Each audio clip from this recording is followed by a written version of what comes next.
नमस्कार दोस्तों, आप सबों का स्वागत है। बिहार बोर्ड मैट्रिक परीक्षा के लिए गणित का बहुत ही महत्वपूर्ण ऑब्जेक्टिव प्रश्न। दोस्तों बिल्कुल इसी तरह आपको बिहार बोर्ड मैट्रिक परीक्षा में गणित में ऑब्जेक्टिव पूछे जाएंगे, तो आप इस वीडियो को अंत तक जरूर देखें। बिल्कुल ऐसा ही हूबहू मिलेगा।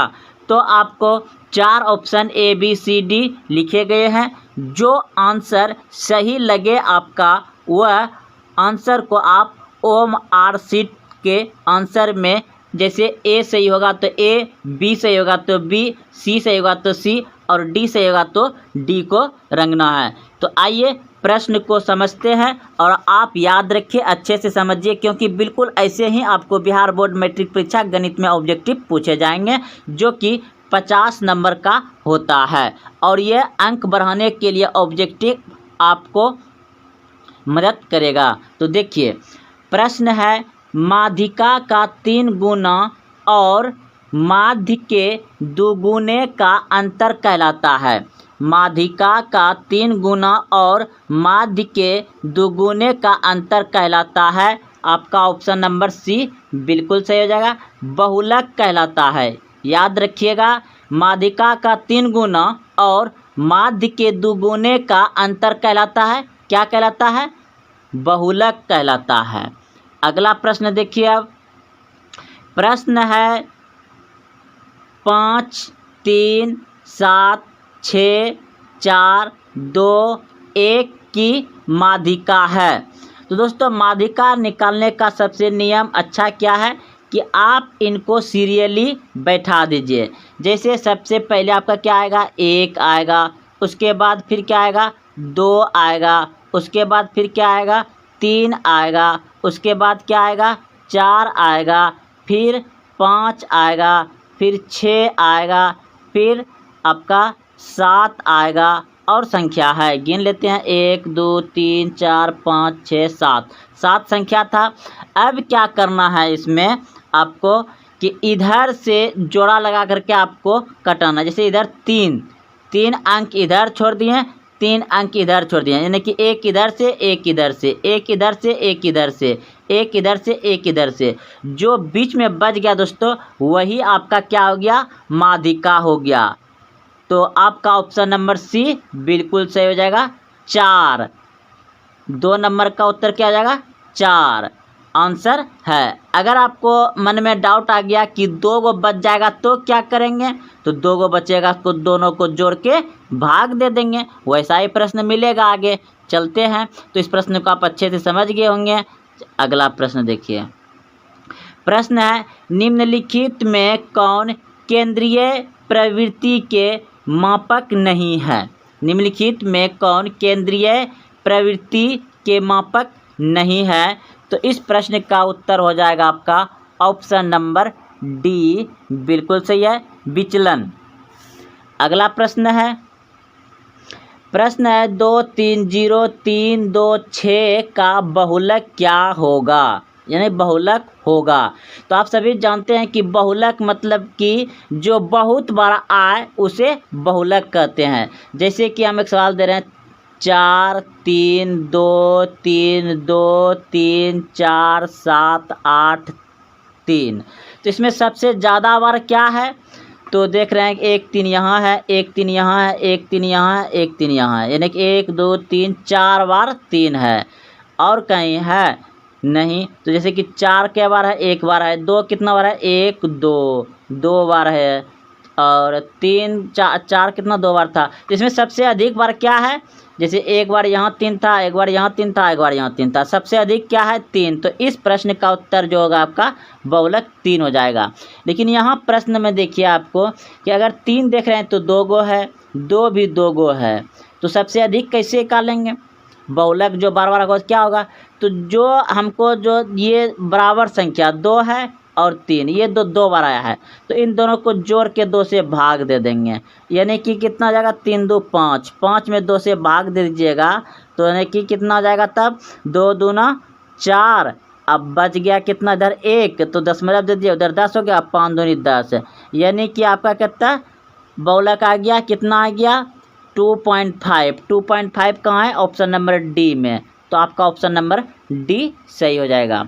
चलते हैं अगले प्रश्न की ओर। अगला प्रश्न देखिए, 3 4 0 3 4 5 का बहुलक होगा। तो दोस्तों इसमें देख रहे हैं आप वैसे ही प्रश्न जैसे कि अभी तुरंत बनाए हैं। 4 भी 2 बार है और 3 बार भी, 3 जो है कि ये भी 2 बार है, तो इसको भी वही करेंगे। 3 प्लस कितना है 4, 4 को जोड़ देंगे और 2 से भाग दे देंगे, तो कितना हो जाएगा 4 3 7 में 2 से भाग दीजिएगा तो 3 दूना 6 बच गया 1, तो दशमलव दे देंगे तो वहाँ कितना हो जाएगा 10 हो जाएगा। 5 दूनी 10 यानी कि 3.5 हो जाएगा। 3.5 आपका कहाँ है, ऑप्शन नंबर डी सही है, आपका ये बहुलक हो जाएगा। अगला प्रश्न देखिए, ये प्रश्न क्या पूछ रहा है, इसमें माध्यिका पूछ रहा है। 2 5 8 3 8 का माध्यिका क्या होगा। तो क्या करेंगे, सीरियली बैठाएंगे। तो सबसे छोटा क्या है आपका 3 है, तो 3 लिख लिए। इससे बड़ा क्या आ जाएगा, नहीं सबसे छोटा आपका 2 है तो 2 आगे रख दिए हैं क्योंकि सीरियली लिखना है। तो 2 3, उसके बाद 4 नहीं है तो डायरेक्ट 5 है तो 5 लिख देते हैं। उसके बाद 6 नहीं है, तो 6 नहीं है तो फिर क्या करेंगे, डायरेक्ट 8 है तो 8 लिख देंगे, फिर 8 लिख देंगे। तो बस वही नियम, इधर से एगो काटना है, इधर से एगो काटना है, एगो इधर से काटना है, एगो इधर से काटना है, जो बीच में बच गया वही क्या हो गया आपका माध्यिका हो गया।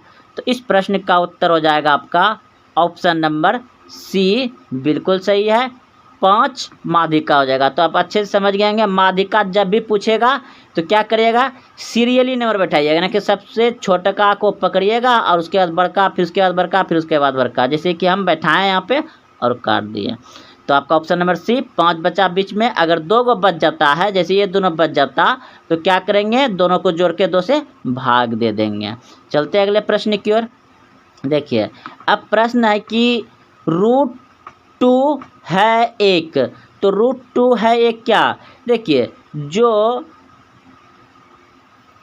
रूट के अंदर में जैसे 4 है, अगर पूछेगा √4 क्या है, तो √4 से यानी कि वर्गमूल आपका, इसको तोड़िएगा तो 2 गुना 2, यानी कि ये क्या हो रहा है, जोड़ा लग रहा है। तो जोड़ा क्यों लगाता है, क्योंकि ये वर्गमूल है, यहाँ 2 छुपा रहता है। आपको यहाँ पे 3 भी दे सकता है, 9th क्लास में पढ़े होंगे, तो 3 देगा तो 3 जोड़ा लगना चाहिए, लेकिन इसमें कुछ नहीं है तो क्या है 2, यानी कि वर्गमूल निकलेगा आपका, घनमूल नहीं वर्गमूल निकलेगा।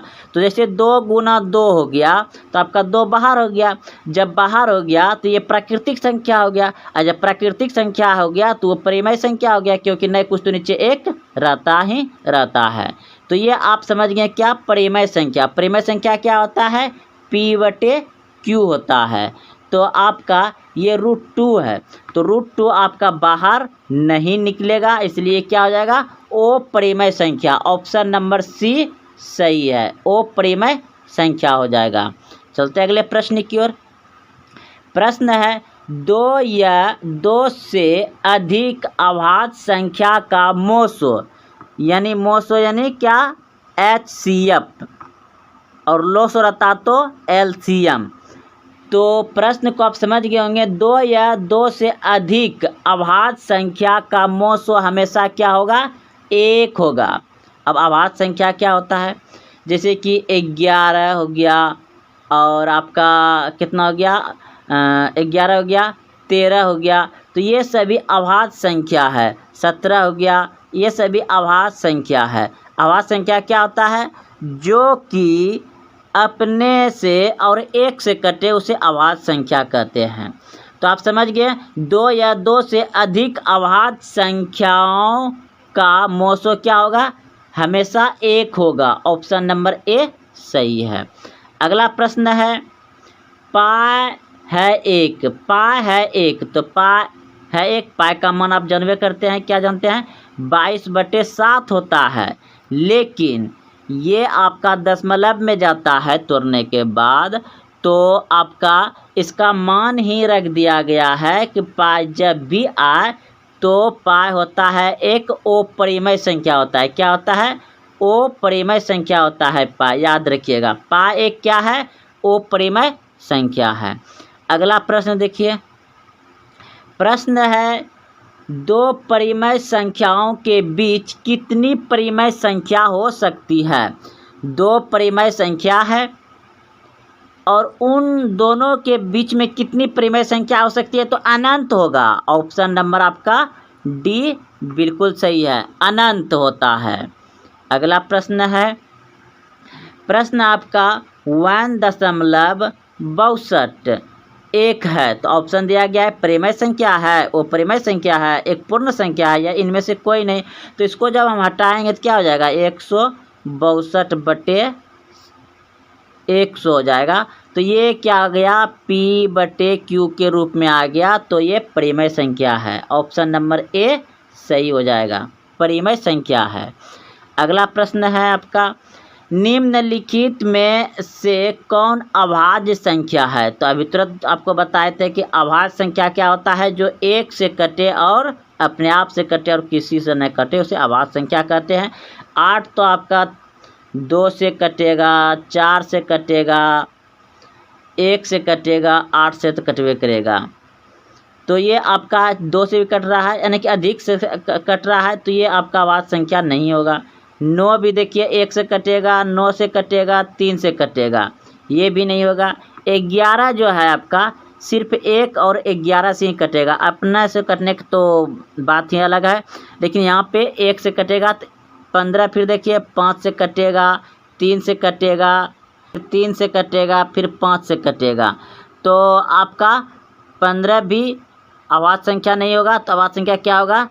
11, क्योंकि ये 1 से और 11 से, यानी कि 1 से और अपने से कटेगा। तो ऑप्शन नंबर सी बिल्कुल सही हो जाएगा। चलते अगले प्रश्न की ओर। प्रश्न है, निम्नलिखित में कौन परिमेय संख्या है? तो परिमेय संख्या आप सभी जानते हैं, जो P/Q के रूप में रहे उसे परिमेय संख्या कहते हैं। तो 4 ऑप्शन दिया गया है। तो अगर हम ऑप्शन ए को रख रहे हैं तो इसका मान कितना निकल जाएगा? 49 का वर्गमूल क्या होगा? 7। और बट्टे है तो बट्टे दे दीजिए। 64 का वर्गमूल क्या होगा? 8। चलिए, ये तो P/Q के रूप में आ गया। अब इसका देखते हैं, 81 का क्या होगा? 9/91। 91 तो नहीं निकलेगा, तो ये √191 ही रह जाएगा। तो ये परिमेय संख्या नहीं होगा। देखिए यहाँ पर भी ये 91 का वर्गमूल निकलेगा ही नहीं, इनमें से कुछ नहीं दिया गया है। तो आपका प्रश्न पूछा गया था कि परिमेय संख्या है, तो परिमेय संख्या आपका ऑप्शन नंबर ए बिल्कुल सही है, क्योंकि ये रूट से बाहर निकल रहा है। क्योंकि इसका हो जाएगा आपका 7 और नीचे 8 हो जाएगा, इसलिए ये परिमेय संख्या है। चलते अगले प्रश्न की ओर। यह प्रश्न में पूछ रहा है कि निम्न में कौन परिमेय संख्या है? तो परिमेय संख्या इसमें पूछ रहा है। तो आप देख रहे हैं कि इसका 49 का तो 7 होगा और 101 का तो नहीं निकलेगा, 31 भी नहीं निकलेगा, ये भी नहीं होगा आपका। 81 का 9 होगा, 91 तो नहीं आएगा। यहाँ देखिए अभी तो जस्ट बनाए किए हैं, इसका 7 हो जाएगा, नीचे में 8 हो जाएगा, यानी कि ऑप्शन नंबर ए बिल्कुल सही है। ये आपका परिमेय संख्या ऑप्शन नंबर ए सही हो जाएगा, क्योंकि इसका वर्गमूल दोनों का निकल रहा है। अगला प्रश्न है, निम्न में से कौन संख्या अपरिमेय है? अब की और पूछ दिया गया है अपरिमेय है। तो ऑप्शन नंबर ए लेते हैं। इसका अगर 36 का वर्गमूल निकालेंगे कितना हो जाएगा? 6, फिर बटे है तो बटे दे दिए, 64 का 8 हो जाएगा। चलिए ठीक है। और 1 का वर्गमूल तो 1 ही होता है, तो 1 हो गया, बटे है और नीचे में 81 है तो 9 हो जाएगा। चलिए ये भी परिमेय संख्या हो गया। ये 3 तो इसको तो नहीं निकाल सकते हैं। ये देखिए ऊपर में 9 है तो ऊपर में 9 ही रहेगा, नीचे में 49 है तो 7 हो जाएगा, यानी कि आपका ऑप्शन नंबर सी बिल्कुल सही है। यह अपरिमेय संख्या है और बाकी ये सभी परिमेय संख्या है। तो ऑप्शन नंबर सी बिल्कुल सही आपका अपरिमेय संख्या हो जाएगा, क्योंकि ये रूट से बाहर नहीं निकल रहा है। अगला प्रश्न देखिए, निम्न में कौन अभाज्य संख्या है? तो निम्न में कौन अभाज्य संख्या है? तो ये तो सेम प्रश्न है, तो ऑप्शन नंबर जस्ट ऐसा बताइए किए थे कि 11 हो जाएगा, अभाज्य संख्या है। अगला प्रश्न देखिए, इनमें कौन सी संख्या अपरिमेय है? इनमें कौन सी संख्या अपरिमेय है? तो अपरिमेय, तो इसका क्या हो जाएगा? 3 निकल जाएगा, तो नीचे 1 रहबे करता है, आप सभी जानबे करते हैं। ये 20, तो 20 का तभी नहीं, हाँ इसका कितना निकल जाएगा, 5 निकल जाएगा, इसका कितना निकल जाएगा, 7 निकल जाएगा। तो आपका ऑप्शन नंबर बी बिल्कुल सही है, वो परिमेय संख्या है √20। चलते हैं अगले प्रश्न की। तो दोस्तों आज यहीं तक आपने देखें कि जो ही प्रश्न बताएं, अगर आपको कहीं दिक्कत होता है समझने में तो कमेंट करें, और यहाँ पर आपको सभी विषय का ऑब्जेक्टिव जो कि VVI है और हर साल पूछे जाते हैं, बिल्कुल वैसा ही प्रश्न बताया जाएगा जो कि आप बिहार बोर्ड मैट्रिक परीक्षा में अधिक से अधिक अंक ला सकते हैं। तो जय हिंद, जय भारत, मिलते हैं कल। और हाँ दोस्तों, अगर आप अभी तक चैनल को सब्सक्राइब नहीं किए तो चैनल को सब्सक्राइब कर लें और अपने दोस्तों में शेयर जरूर करें। तो फिर से एक बार जय हिंद, जय भारत जा रहे हैं जो कि हर साल पूछे गए हैं और हर बार पूछे जाते हैं इस तरह का प्रश्न। दोस्तों आपको ऐसा हम ट्रिक बताएंगे कि आप देखते ही आंसर इसका बताइएगा। अगर आप इसको बेसिक से बनाना चाहते हैं तो आप जैसे ऊपर में लिखा हुआ है 10 57 डिग्री, तो 10 आप 57 डिग्री को लिख दीजिए और फिर नीचे इसको आप चेंज करिएगा किस में, यानी कि कॉट 90 डिग्री में 33 डिग्री जब घटा दीजिएगा तो आपका कॉट से यह हो जाएगा 10 और 90 में 33 घटाइएगा तो कितना हो जाएगा, ये 57 डिग्री, यानी 10 57 बटे 10 57 हो जाएगा, यानी कि आपका कितना हो जाएगा 10 57 डिग्री बटे 10 57 डिग्री हो जाएगा। तो आपका कट के आंसर क्या आएगा, 1। तो दोस्तों हम आपको एक ट्रिक बताने जा रहे हैं, इन दोनों को जोड़कर अगर 90 डिग्री पूर रहा है तो आप डायरेक्ट मार दीजिए क्या, 1, इसका आंसर 1 होगा। तो दोस्तों इस तरह का बहुत बार पूछे गए हैं प्रश्न और हर साल और हर शिफ्ट में पूछा जाता है। तो देखिए अगला प्रश्न, ये प्रश्न भी दोस्तों आप आराम से बना सकते हैं। इसका देखिए, इन दोनों को जब जोड़ेंगे तो कितना होगा, 90 डिग्री होगा, यानी आंसर मेरा कितना होगा, ऑप्शन नंबर बी 1 हो जाएगा।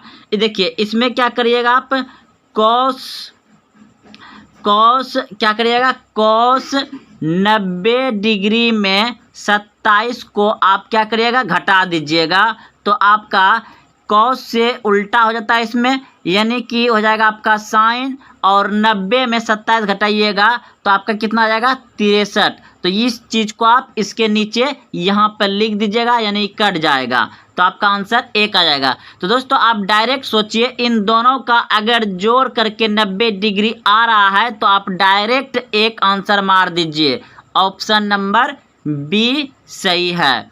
अगला प्रश्न देखिए, यही प्रश्न दोस्तों बिल्कुल वैसे ही है। यह प्रश्न देखिए आपको 2020 में सेकेंड शिफ्ट में पूछा गया है।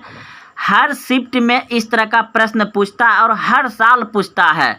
आप क्या करिए, इन दोनों को जोड़ दीजिए, इन दोनों को जब जोड़िएगा तो कितना आएगा, 90 डिग्री, तो आपका आंसर 1, यानी ऑप्शन नंबर सी होगा। आप इसे चेंज कर सकते हैं, यानी क्या एक सूत्र आता है, कॉट या 90 डिग्री में माइनस थीटा जो करते हैं तो क्या होता है, उल्टा, लेकिन इस थीटा के जगह हम क्या बैठाएंगे, 41 बैठा देंगे। जब 41 बैठा देंगे तो 90 में 41 घटेगा तो कितना आ जाएगा आपका, कॉस से उल्टा 10 होगा, और 10 हो जाएगा तो उसका मान, और इसको जब घटाइएगा 90 में 41 को घटाइएगा तो आपका कितना आएगा, 49 आएगा, तो आपका आंसर 1 होगा। दोस्तों इस तरह का प्रश्न आप डायरेक्ट देख करके इन दोनों को जोड़ दीजिए, अगर इसका 90 डिग्री हो रहा है जोड़ने पर तो आंसर 1 ही होगा। चलते हैं अगले प्रश्न की ओर। देखिए दोस्तों यह प्रश्न भी आपका बिल्कुल देखिए, इन दोनों को जोड़िए तो आपका कितना आ रहा है, 18 और 72, 18 और ये देखिए 2019 में पूछा गया है, 18 और 72 को जोड़िएगा तो कितना होता है आपका, 90 डिग्री होता है। तो यानी कि इसका आंसर कितना होगा, 1, ऑप्शन नंबर बी सही है। आप फार्मूला से यानी सूत्र से बनाइएगा तो भी आपका इतना ही आंसर आएगा। देखिए नीचे वाले को हम क्या करेंगे, चेंज कर देंगे, यानी क्या चेंज करेंगे, कॉस 90 डिग्री माइनस 72 करेंगे तो ये कॉस से उल्टा इधर क्या हो जाएगा, साइन, और 90 में 72 घटाएंगे कितना हो जाएगा 18। तो इस जगह साइन 18 डिग्री बैठेगा तो ये क्या हो जाएगा, कट जाएगा। जब कट जाएगा तो आंसर क्या आएगा, 1 ही आएगा। तो चलिए, सबसे अच्छी बात क्या है, आप ये याद रखिए कि जब इस तरह का प्रश्न आए और ऑप्शन में 1 दिखाई दे और इसको जोड़ने के बाद अगर 90 डिग्री आ रहा है तो आप चुपचाप ए आंसर मार दीजिए जहां ऑप्शन में रहेगा। तो ऑप्शन नंबर बी में 1 है, आंसर बिल्कुल सही है। अगला प्रश्न देखिए, यही प्रश्न देखिए दोस्तों, आपको पूछा गया है 2019 में सेकेंड शिफ्ट में पूछा गया है। ये हर साल और हर बार इस तरह का प्रश्न आपको एगो दूगो जरूर रहता है दोस्तों, चाहे फर्स्ट शिफ्ट रहे या सेकेंड शिफ्ट रहे। तो आप इस प्रश्न को जस्ट अभी ऐसा बता चुके हैं, तो दोस्तों आपका इसका आंसर भी वही आएगा, ऑप्शन नंबर ए बिल्कुल सही, क्योंकि 1 होगा, इन दोनों को जोड़िएगा तो कितना आएगा, 90 डिग्री आएगा। चलते अगले प्रश्न की ओर। देखिए दोस्तों, इस प्रश्न को बनाने के लिए आप क्या करिए, बिल्कुल वही इस तरह का आप बता चुके हैं आपको, यानी कि इसका मान अगर आप दोनों डिग्री को जोड़ रहे हैं तो 90 डिग्री पूरा है ना कि 1 हो गया, बीच में माइनस है तो माइनस, इसका भी 1 होगा तो 1 में 1 घटा तो कितना आएगा, 0। तो ऑप्शन नंबर सी बिल्कुल सही आपका दोस्तों, ऑप्शन नंबर सी सही हो जाएगा। चलते अगले प्रश्न की ओर। प्रश्न देखिए दोस्तों, इस प्रश्न को भी बहुत आसानी से बना सकते हैं। इसमें हम क्या करेंगे, देख रहे हैं इस तरह से, तो इसमें हम 8 को कॉमन ले लेंगे। जब हम 8 कॉमन लें तो नीचे क्या बचेगा मेरा, sec square theta minus 10 square theta. तो दोस्तों इसका मान होता है 1, ये पूरे का मान होता है 1, यानी कि आपका आ गया 8 गुना 1 बराबर 8 आ गया। तो इस प्रश्न का उत्तर हो जाएगा आपका ऑप्शन नंबर सी, बिल्कुल सही है, 8। चलते अगले प्रश्न की ओर। प्रश्न देखिए दोस्तों, साइन 65 डिग्री बटे कोस 35 डिग्री का मान निम्नलिखित में से कौन सा है। तो आप डायरेक्ट देखिए, यहाँ पर इन दोनों को जोड़ने के बाद 90 डिग्री पूर रहा है क्या, हाँ पूर रहा है। तो आपका ऑप्शन नंबर सी सही है, बिल्कुल 1 ही आंसर होगा इसका। आप ऐसे हम बता चुके हैं कैसे चेंज होगा पहले। चलिए अगले प्रश्न की ओर। तो दोस्तों यह प्रश्न बहुत आसान थे और ऐसा प्रश्न पूछा ही जाता है हर बार और हर साल पूछा जाता है। आपको इस वीडियो को देखने के बाद हो सके तो आप कॉपी में उतार लीजिए और इस तरह का आप याद रखिएगा। दोस्तों अगर आप चैनल को सब्सक्राइब नहीं किए तो चैनल को सब्सक्राइब कर लें और हाँ, अपने दोस्तों में शेयर जरूर करें अगर आपको अच्छा लगा तो। जय हिंद, जय भारत।